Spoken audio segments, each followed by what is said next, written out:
Um, we lived across Lake Lytle, and there was my dad had fixed the bridge because there was a bridge there, and it was the same winter that we moved there that there was a big storm come in and it washed out half of that. And so anyway, he ended up fixing from there on over like a little footbridge thing. Well, when I was a kid, I used to go. I wanted to go over and play with the neighbors, and then he would come over later because he would collect garbage and stuff for the pigs, and then that way I could walk on back home with him. And when I got fairly dark, or pretty close to dark, and one time I was just skipping along, and I was going to go over and play with the kids, and then I was going to meet him and stuff. And I was running down towards the bridge, and I got pretty close on there, and all of a sudden I looked up, and here was a bear on the bridge. He was just on all fours, standing there watching me as I was running towards him. And I realized what the heck that was, and I let out, first thing, I just let out with a scream and turned around and ran on back home. And I guess it must have scared him too. And then when my brother, I told him about it, and he said, "Oh heck, that was probably a little mouse or something." I said, "No, come on, I'll show you. I bet there's tracks and stuff. You'll find it." And sure enough, there was all his wet foot tracks was on the bridge even yet. He had just gotten up there, and he was watching me run towards him. And so anyway, we both went the opposite direction when I screamed. And that was a kind of a funny thing. I always really watched ahead of myself after that. I never did run while I was looking down at the ground. And that was the only time I ever seen the bear there, but a lot of times we would go out and pick huckleberries, different berry stuff, and you could always tell that there was a bear close by because they smelled worse than a wet dog. Right. And so we would know that he was very close around getting his berries, huckleberries and stuff. So we would just turn around and kind of leave and go the opposite direction looking for more berries. So that was the only time I actually came face to face with one, although across Lake Lytle that one time I had these two dogs that had them on a leash.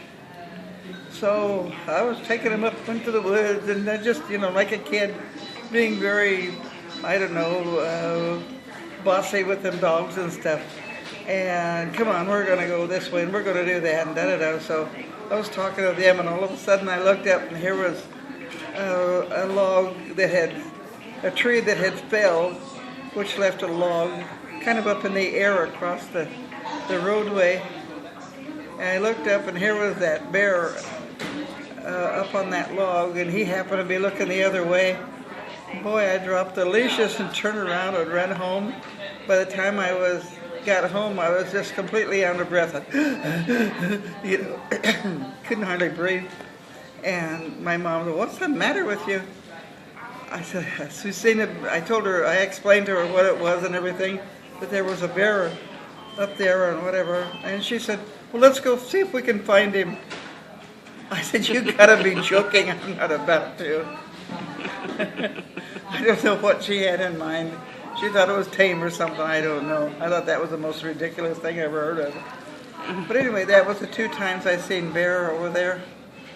So I know there was a lot of them up there. About how old were you? Oh gosh, how old was I? Probably 9 or 10. I don't know. So it was probably around Maybe less than that. Around 1940 then? Probably. Yeah. And because, like with these kids, they would be, 10, 12 years old or whatever, and we never let them go anywhere. We wouldn't even let them come down the street here to go to Safeway. But shoot, when I was like about 6 or 7 years old, I could go wherever I wanted. Nobody seemed to care. I could go to the Safeway and, different things, and it seemed like nobody gave a damn. And so, a person gets kind of wild that way. I would never let these girls out of my sight like my family did with me. No. I mean, I had a lot of close calls too on a lot of these bad guys trying to pick up little girls, do a lot of bad things, and I always seem to have that sixth sense about me that don't go close to them, don't do it, stay clear away, don't take anything from them, and I don't know, it's so. I came to a few close calls, but nothing bad ever happened. The closest I came to was this one guy. He had me pretty well cornered, but I got away from him. Then there was a neighbor guy that he whispered to me that he wanted me to meet him outside of the house because he had something special he wanted to show me. I knew that he was up to no good. So just to get away from him, I said, oh, okay. So I went on outside. Instead of waiting for him, I went around the side of the house and climbed up on top of the house and laid up there real quiet. So then pretty soon dark time come around and they finally missed me after, 2 or 3 hours, I suppose. And then Florence came around to the side of the house pretty close to where I was at. And I said, Florence, I'm up here. Did that guy ever go home, or is he still here? No, he went home a long time ago. I said, good, then I'll get down. But he was up to no good. I knew that I had to stay clear away from that dirty old man. Yeah. That's smart. That was about as close. No, I got even closer one time with my sister's boyfriend, although he was the father of 2 of her little girls, and then he was going to take me to her house one afternoon because they were all sick, and she wanted me to come up there and help take care of those 2 little girls and herself. So I thought I could trust him. Well, on the way, I knew that he was taking an awful long time, because from Tillamook to Cannon Beach does not take like 3 or 4 hours. Well, in the meantime, he had stopped and got some beer, and he offered me some beer. I told him, no. So I scooted way over, making sure I was really close to the door. I didn't even I just had bad feelings about him. So sure enough, he tried some nonsense, and then I kicked and screamed and hollered at him so much. Finally, he said, oh, you're not worth it. So, boy, I'm sure glad I'm not worth it. And so anyway, we ended up going to Iva Mae's house. And then later on, I told Iva Mae and my mom what had happened. And boy, Mama was right now. She's, I'll put that son of a gun in prison. Iva Mae, oh no, I love him. Nothing ever really happened, did it? I said, no, but if I didn't kick and scream as much as I did, it's hard telling. And she says, well, I love him and I don't want him in prison. So as much as I thought about her, my feelings went way down on my list. I didn't like her anymore after that, because she didn't believe me. And anyway, that's about all the good, bad stuff. There wasn't too much good stuff in my life. Sure there was. Because, I really didn't feel wanted. Well, in fact, like with my mom, she said, don't worry about the boogeyman getting you. When he sees you under the straight line, he'll let you go. Now, is that a good thing to live with? Tell me about... So, anyway... Tell me about Benny. What? Tell me about your little brother. How many brothers and sisters did you have?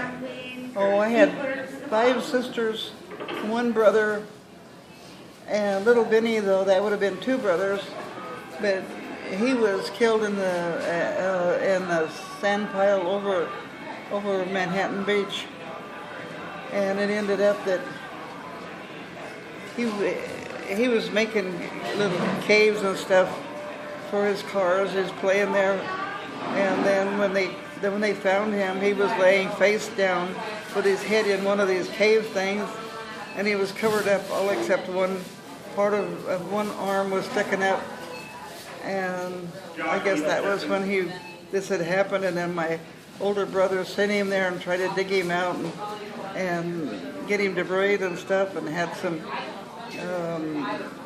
guys down at the beach come up and try to get him to revive him, but it was too late. He had already breathed in too much sand, and it was too late. And that was when he was about 9.5 years old. Because he was 9 years old in January, and this was probably about July. And 9.5 years old. That's a terrible, terrible time. And we just still feel that it was some kids that was vacationing with some other people, kind of like foster kids from Portland. And they got in a big argument and stuff, and I think that between the two of them, they did that to him. Well, Grandma. Remember what Grandma had said? That she was home and saw a vision of it? She was? When Grandma, she said she saw a vision of it happening. Oh, yeah. She was really grieving for him real hard. And because that was her own spatial out of all of us kids, of course, that was her story spatial. And he was so cute, he had these deep dimples and he had brown eyes, although he had light brown hair. But it must have been the brown eyes that came from, one of my grandmothers had brown eyes, and why she ended up with brown eyes, I don't know. But anyway, I guess that's where he kind of got that one. And so anyway, she was grieving for him. She was at the back door there, the kitchen door. And pretty soon she heard, "Mama, Mama." And so she hollered up Florence, "What do you want?" She says, "I didn't call you." She says, "Oh, I thought you called me. I heard somebody calling Mama." And so anyway, she was still there. And so she heard it again, and she happened to look up, and she seen the spirit of my little brother coming through the gate. And she says, "Help, Mama, help, Mama, they're after me. They're going to kill me. They're after me." And then she seen the spirits of those two boys. She says, "I know that they were the ones that caused it." And so she tried to find him, but he came on through running like that and went around to the other side of the house. And she went down there and trying to look at everything. And she told him, she says, "I got to go up to the hospital." That was before his funeral. She says, "I want to go up to the funeral home," not the hospital, the funeral home. And somebody or another that was there went ahead and took us over there. And he was still there, that was so, of course, that had to have been his spirit that she had seen. That was so sad. Didn't she say the same thing about your dad?